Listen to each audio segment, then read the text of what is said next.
for having me here today.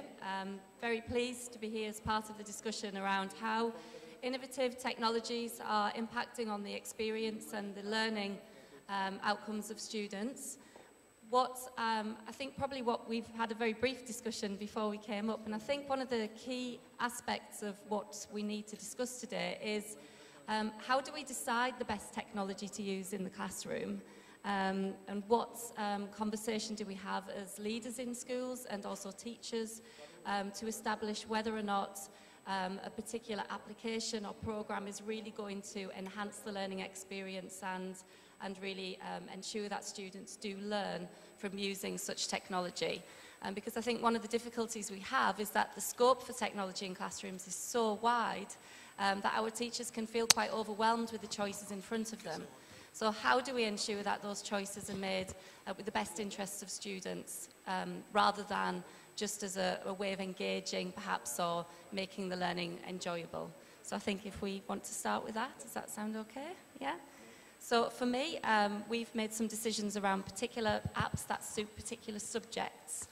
So for example, in mathematics, we've limited that now to just 3 applications that we think we've tried and piloted, and we know that the students not only enjoy using them, but they also find them useful in terms of the learning outcomes. It really helps to drive their learning experience. Happy morning. Yeah, education is the foundation of our economy.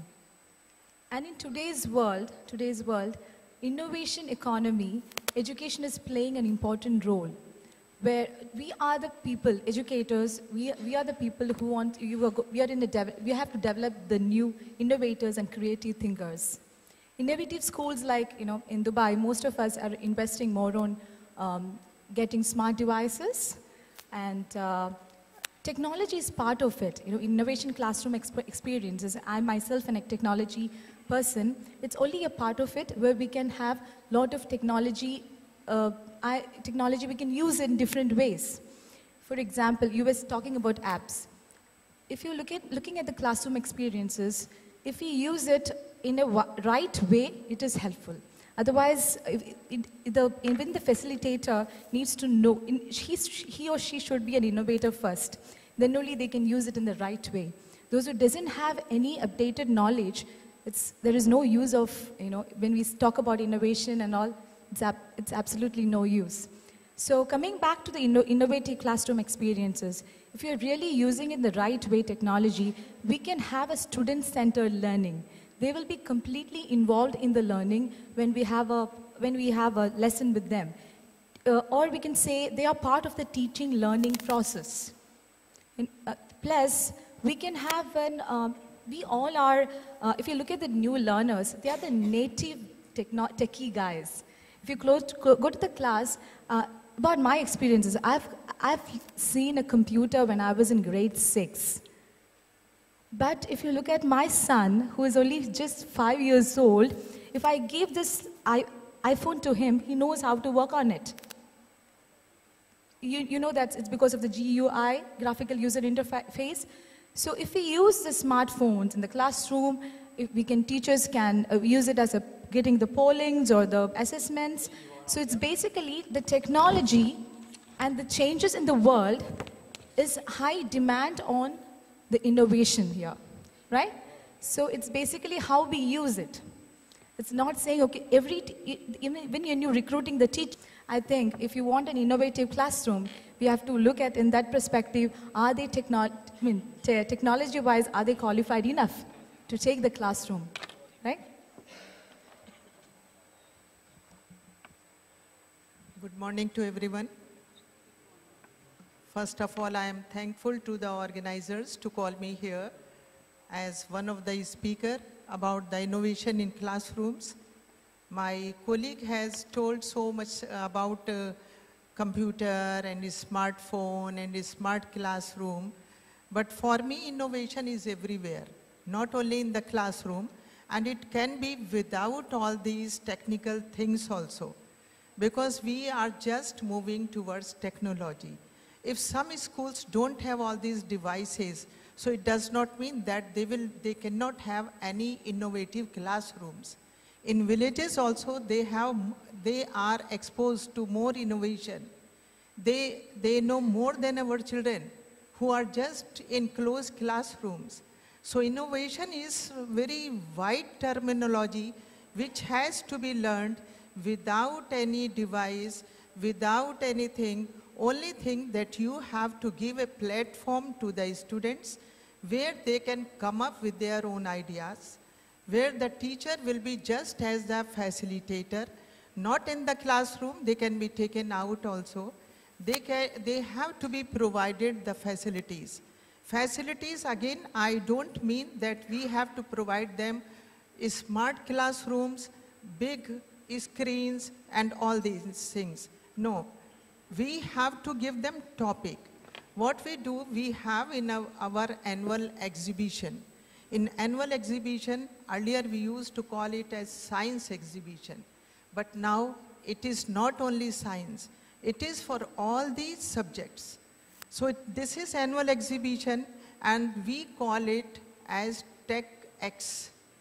Think, explore, create, collaborate. Where all the children work together in the classroom for 1 week, then they exhibit their outcomes, their models. We just show in the form of the exhibition where all the children go and visit and question them how they have prepared it, what they learned, what new innovations they have developed because of this. And neighboring school, students also come there. They also share their ideas. So what I mean that innovation is not that teaching from any digital type of the things. Innovation, it depends on the teacher, how the classroom will be happy, will be more active, where the children and the teachers are just communicating, where they are working together. The child is learning by doing. If they are innovating, because you see that I am person of biology, there we used to teach where you see serendipity was one word, where when you are trying to get something, not only you get something, you find something else also. So that is called as innovation. And now here, innovation is not only for the teachers, for the students. My colleague just now, she called about the management, that how when they get the complaints, they are finding a source of innovation for the management. They are finding the solution.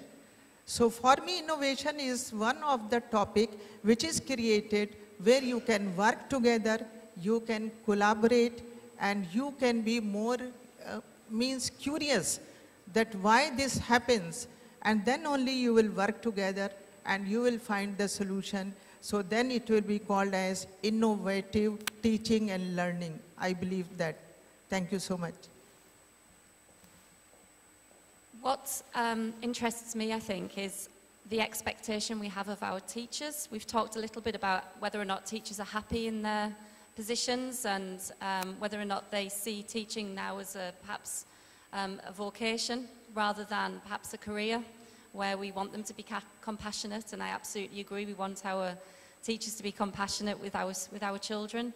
Parents then trust their children to us every day, and we need to ensure that we are supporting their values in how we work with their children.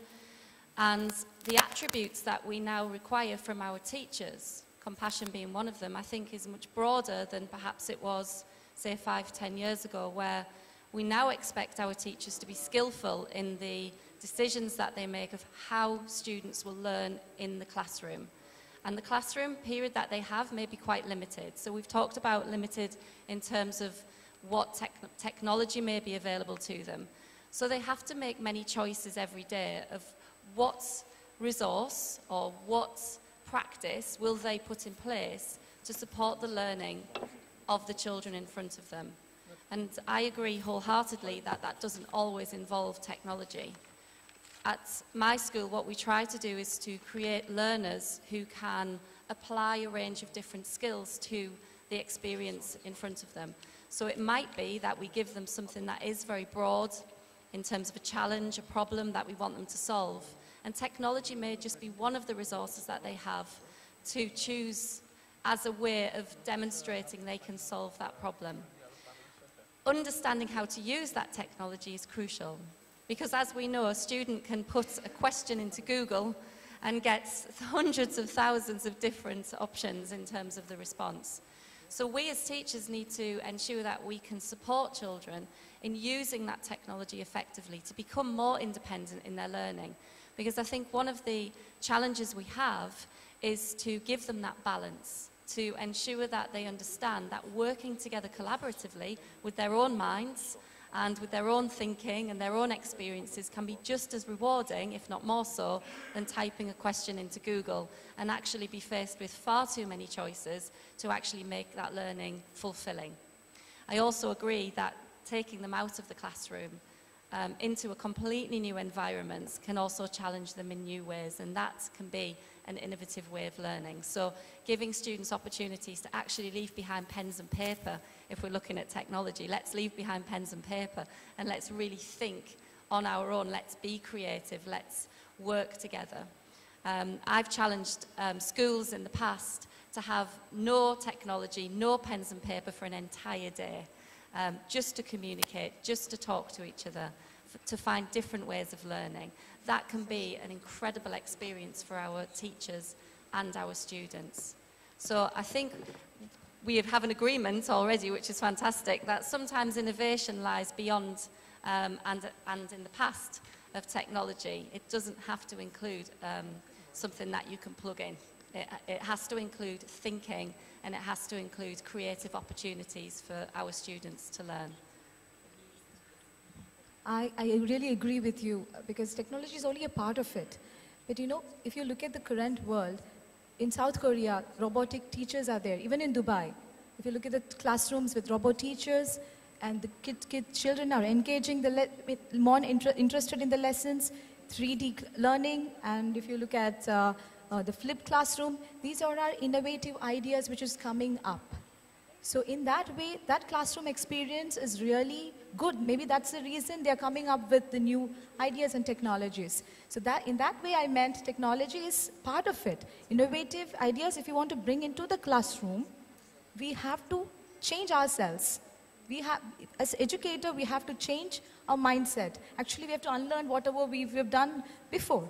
See, I cannot say that computer I can teach with the textbooks. I have to update myself. It's like if I have to teach something new, I have to learn first.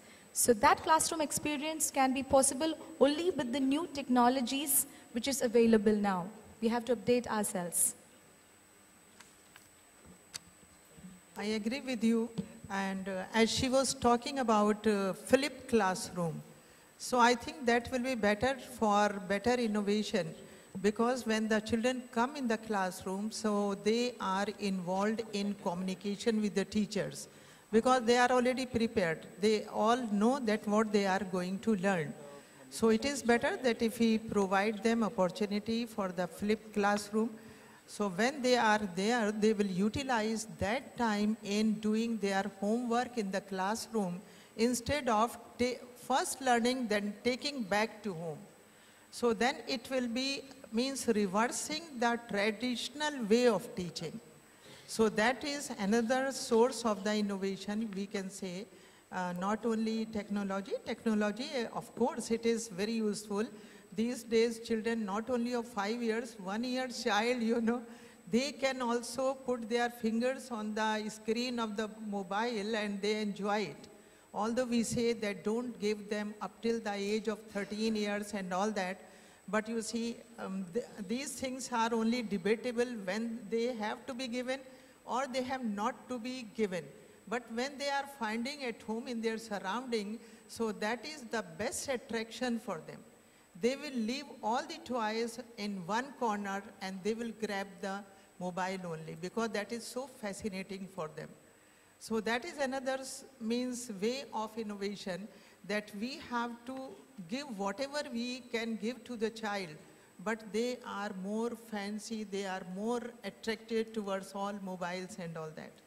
So I am sure that once we give them a platform in the classroom and then we just have a debate about any topic, then the children will not sit idle, and moreover, the mind of the child will be concentrated on the topic which is given to the child. Rather than one way of the teaching, the teacher just is speaking and the child is 50% is in the classroom, physically is in the classroom, but mentally means somewhere else. He or she may be thinking, what I will do after this class. So, but once you give them, you involve them in learning by doing, then definitely their 100% concentration will be on the lesson, on the outcome of the learning. Thank you. I think to achieve that state of engagement and enjoyment in a lesson, the teachers really need to think carefully about how they will use a range of different resources within the classroom. So one of the things we've been focusing on at school is ensuring that teachers are fully trained and confident in the use of a range of technologies in the classroom, and that can be a real challenge because I think, as we all know, to be confident when using technology, we have to practice it. So we can't just support a teacher with one session of training and then expect them to be fully confident using it, you know, in 3 months' time. They will have forgotten how to use it.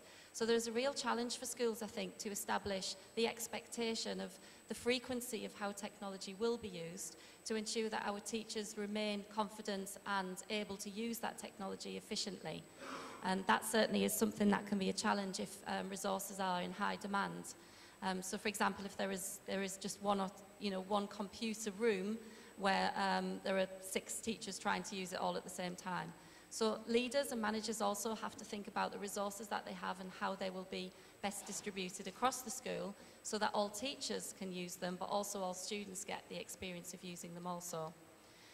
One of our other challenges, perhaps just to move on, is how we use innovation and innovative technologies to support students who have very particular learning needs, and whether or not these are an effective way of supporting students who perhaps need to receive additional support, perhaps for a literacy or a numeracy learning gap that we've identified, and whether or not technology is an appropriate way to do that, or is it the teacher's intervention that can be more effective.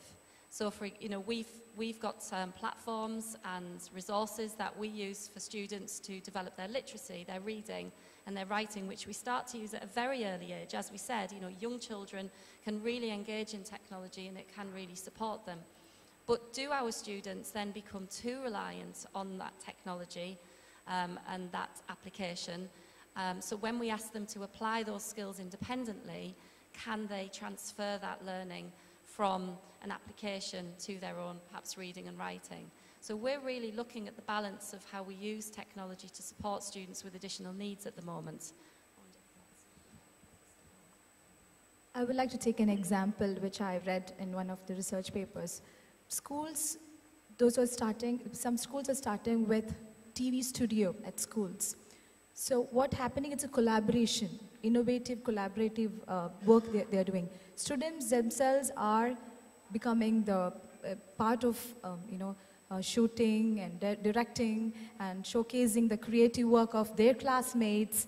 And they are taking up different levels. They're working on the vocabulary, they're working on the technology, even maybe, the talent they have. So these are innovations. It's a connective work. It's a connective work. Or say, for example, even in the library, when they go and read books, they can make a graphical, story about that, maybe the biography, whatever they're reading. So these are innovations which I find have to come in this classroom.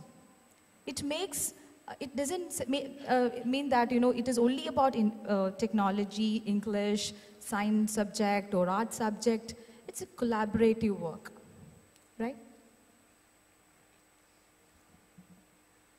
Innovation is not only in classroom, or it is not only for teacher and not only for students, it is for whole school. As my colleague has told about the management also. Because you see that when we go on round, being the head, then we find so many things. So we think about it, and then immediately one idea comes in our mind and we innovate something. I just tell one of the anecdote in my case. I was just standing during break time. Then I could see many students are moving towards obesity. Then I told one of the teacher who was standing there, why we should have to do something. This is the right age. We have to take care of their health. Many of them are becoming obese. It means then we tried to work, we started working on it. How we started working on it? First of all, we found that what they are eating, definitely they must be involved in eating junk food. And then you see, the parents think that whatever the child wants, they will go on lot of outings. So they will take fast food. And sometimes they feel that this is the child growth, and the child is growing this way. But no, then we have started one of the project, don't wait to lose weight. We started one of the project in our school. There we called many of the parents, we called the dietitian for the lectures, because we have innovated that we have to do something for this. Then we asked our doctor, school doctor, to maintain their BMI, and now monthly basis, the children who are moving towards obesity, we don't single them out. We give them common lectures, because these days, children also feel bad about it if they are called, obese. So we call in general, the general lectures about the diets and all, but you see that especially who are leading towards the obesity, for them we just maintain their BMI every month, and we take the help of the parent also. So as we have been talking since yesterday, parents' involvement, that is also very important. So this is what I want to say, that innovation is not only in teaching and learning, it is for the holistic development of the child. The same thing is now, UE has given us 4 pillars to teach moral education. So that is also very important part of the holistic development of the child. How we are teaching all these 4 pillars, we are mapping our curriculum, we are inculcating all these values through teaching only. Through teaching, then through so many programs when we have in our school. Annual day, whenever we have, all the dances will carry one of the message, how the children will learn from each other, then collaboration. When they are developing the skills, they are more curious how better they can do. So what I mean that innovation is everywhere, not in class, outside, inside, at home, in the market. So the children are learning all the time. So we have to provide them, means discussions only with them, communication skills with them. Thank you. So I wanted to share with you an experience that we've had at school where we focused on the development of reading literacy. I'm sure that's an area that all of you are looking at also. And we know that we have in our students from early years foundation all the way up to year 13 a real range of reading competencies. And we hope that obviously as students grow and develop, their reading literacy improves and they become efficient and effective readers who actually enjoy reading. But the journey to achieve that can be varied and can be very different for each child. So we have, as you do, lots of ways of collecting information about how well a student can read. And then we have to respond to that. So we use, as we've discussed, a range of applications to support reading skill development. And we have reading applications that children can work on at home with their parents, in school with their teachers. We have reading programs that support the development of reading. But as we know, the best way to develop your reading is to practice, is to read a book, is to read a text, okay? But if you imagine yourself as a 5-year-old child who actually finds reading very difficult, reading to another child or another adult can actually be very daunting. And no matter how hard we try, our facial expression, our body language gives clues back to the student whether or not they are reading well. it's very difficult not to intervene when students make mistakes. So we wanted a way to develop the confidence in reading, that children could practice their reading without being judged and without being given the opportunities all the time to develop the skill, simply just to practice. Because a lot of the applications we use will tell a child whether or not they've got it right or wrong. And a teacher will intervene and give signals whether or not a child has got it right or wrong. So we came up with an innovative idea, and I'm wondering if anybody in the audience has a thought of what this might be. We wanted a way that a child could practice their reading, to be heard reading without judgment. So twice a week we have some very special visitors to our Year 1 classrooms, and they are called Bertie and Chip, and they are dogs. And they come into the classroom and they sit in the reading corner with their handler, and they patiently listen to our children read to them. And those dogs are absolutely amazing because they listen without judgment and with apparent enjoyment. They give the child 100% of their attention all the time that that child is reading to them. And at the end, the child very much feels rewarded because they've got to the end of a story that the dog has clearly enjoyed and has paid attention to, and the student has had the opportunity to practice their reading without judgment and without intervention. Now, of course, the teacher has been listening. They have made a note of what perhaps they need to work on next with that student. But that 5 or 10 minutes of reading has been wholly uninterrupted. And that child walks away from that experience feeling very much like a reader, not like somebody who is a struggling reader.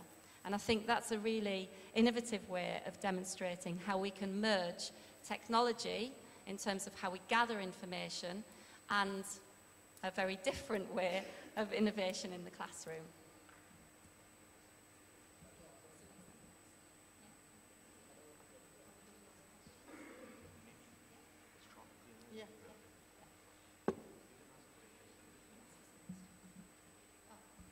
I'm getting the mic back.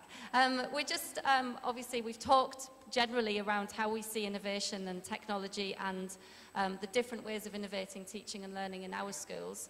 But obviously, we're keen to hear from you if you've got any best practice or ideas that you'd like to share or any questions that you would have